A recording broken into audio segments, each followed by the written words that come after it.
আলাইকুম।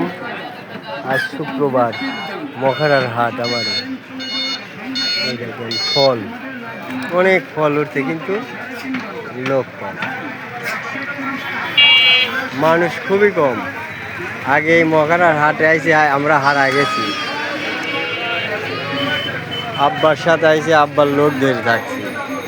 আর সেই মখারা হাট আজকে দেখেন কি অবস্থা, একদম ফাঁকা, একদম ফাঁকা। আইছিলাম ওষুধ নিতে, এই যে ওষুধের দোকান, ফার্মেসি।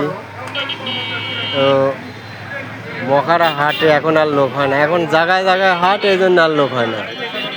বৃহস্পতিবার লক্ষ্মীপুর বাজার, আপনার হচ্ছে দুইখান হাট আমার এখানে, বৃহস্পতিবারে লক্ষ্মীপুর মানিকপুর বাজার।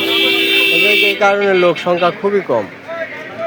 তো যা হোক, সবাই ভালো থাকবেন, সুস্থ থাকবেন। আল্লাহ হাফেজ, আসসালামু আলাইকুম।